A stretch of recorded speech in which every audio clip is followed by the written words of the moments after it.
Good morning, children. It's Mrs. Mystery here. Friday, the 26th of February 2021. Today's SPAG lesson, spellings, punctuation and grammar. Today's SPAG lesson will be part of the main lesson. Let's remind ourselves first on what a verb is. A verb is a doing word like run, skip and hop.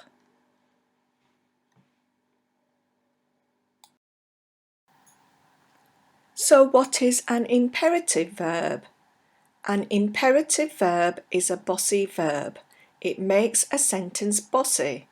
It gives you an order or command. They are direct and sharp. For example, line up for assembly. Turn left at the traffic lights.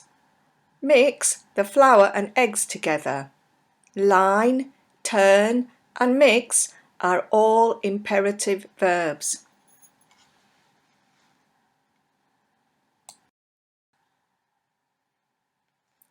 When do we use imperative verbs?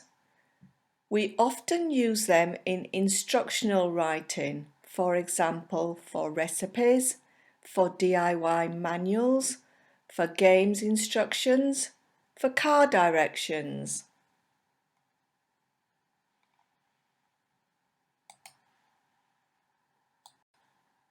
And here are some examples. Hammer the nail into the wood. Turn right at the zebra crossing. First, pour the milk into the bowl. Bounce across the yard.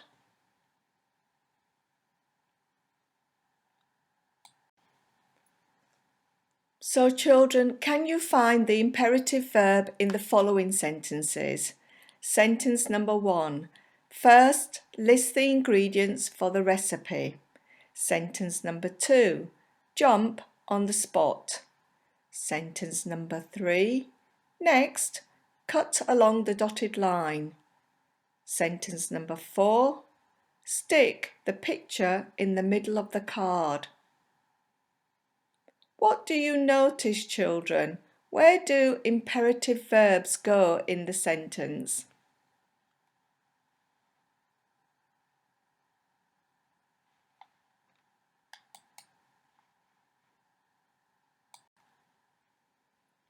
The imperative verbs are at the beginning of the sentences.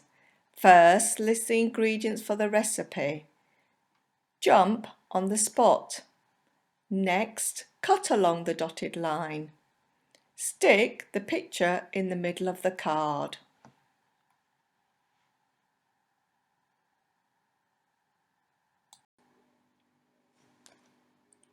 Today's learning question, children, for English is, can I use commands in a safety poster?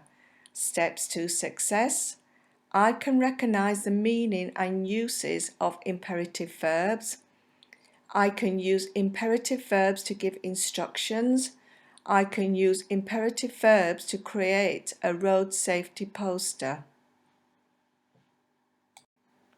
Today, children, we will read chapter 4 of the Hodge and then think about instructions on how to cross a road.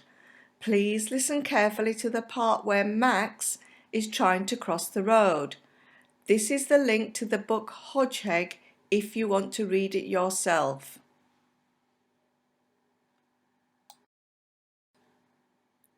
Chapter 4, the Hodge.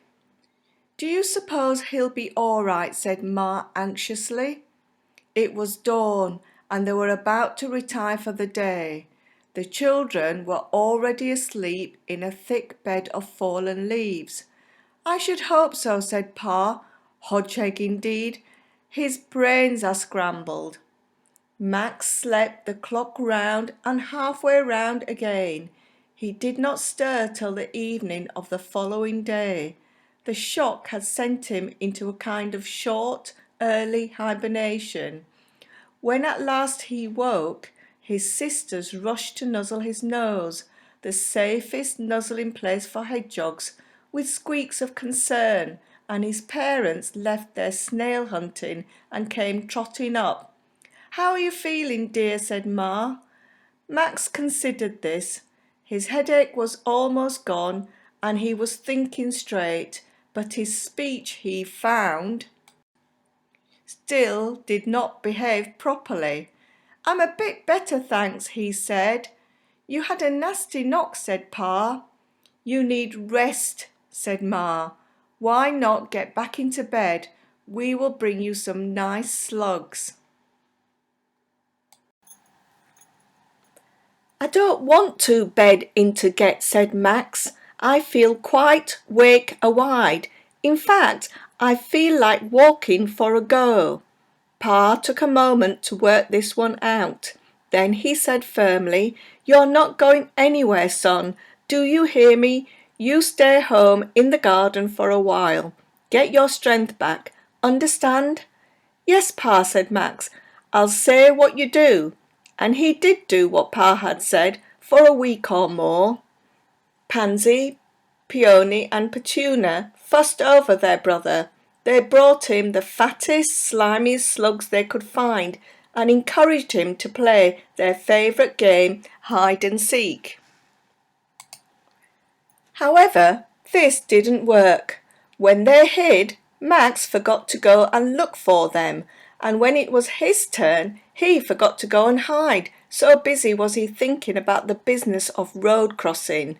The girls would count to 30 with their eyes shut, but when they opened them, Max would still be sitting there thinking. Striped bits were no good. He didn't intend trying that again, but maybe he thought there were other methods. His determination to find out was increased when Pa came back early one morning from a visit to the park with more bad news. Max overheard him telling Ma. "Another one gone," Pa said. "Not a relation," said Ma fearfully. "No," said Pa, "chap from number 9A, just up the road. I didn't know him well, you understand, but he always seemed a decent sort of hog. He was crossing just in front of me not 10 minutes ago. Misjudged it. Motorbike got him. Leaves a wife and 6 kids." That evening, Max waited until he was sure that Pa was out of the way in the garden of number 5B. The people in 5A always put out bread and milk for Max's family, but the people in 5B often provided something much better for their hedgehogs, tinned dog food. Every evening, Pa crept through the dividing hedge to see if he could nick a saucerful of munchy meat before his neighbour woke from the day's sleep. "Ma," said Max, "I'm walking for a go." Ma was quick at translating by now. "Did Pa say you could go?" she said. "No," said Max, "but he couldn't say I didn't," and before Ma could do anything, he trotted off along the garden path.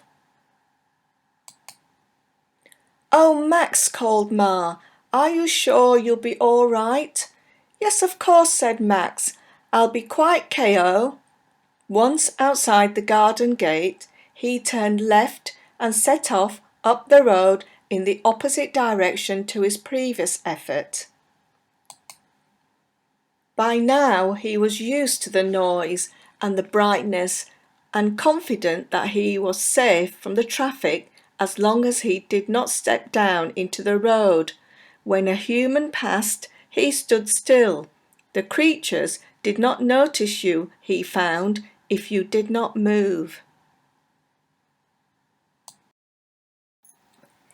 He trotted on past the garden of number 9A with its widow and 6 kids until the row of houses ended and a high factory wall began, so high that he would not have been able to read the notice on it beside the factory entrance. Maximum speed 5 miles per hour, it said.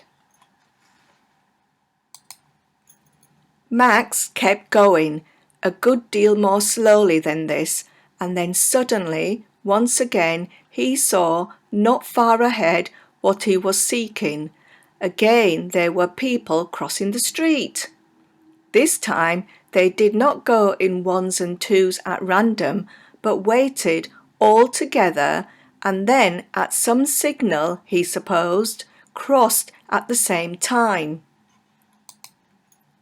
Max drew nearer until he could hear at intervals a high, rapid peep peep peeping noise, at the sound of which the traffic stopped and the people walked over in safety. Creeping closer still, tight up against the wall, he finally reached the crossing place, and now he could see this new magic method. The bunch of humans stood and watched, just above their heads, a picture of a little red man standing quite still. The people stood quite still. Then suddenly the little red man disappeared, and underneath him there was a picture of a little green man walking, swinging his arms. The people walked, swinging their arms, while their high, rapid, peep peep peeping noise warned the traffic not to move. Max sat and watched for quite a long time, fascinated by the red man and the green man. He rather wished there could have been a red hedgehog and a green hedgehog, but that was not really important as long as hedgehogs could cross here safely. That was all he had to prove, and the sooner the better. He edged forward until he was just behind the waiting humans and watched tensely for the little green man to walk. So, children, what are the ways that Max found to cross the road safely? Where do you cross the road safely? How else do you know the road is safe to cross?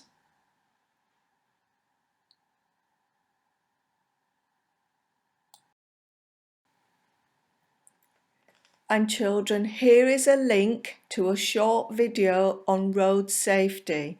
The video is called King of the Roads. Write down any bossy words, imperative verbs you remember.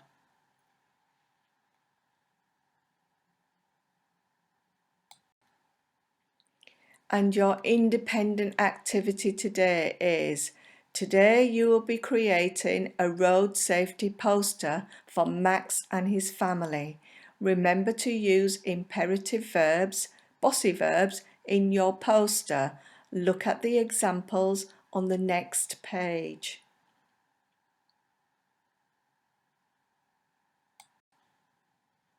And here are some examples for you to look at. Good luck, children.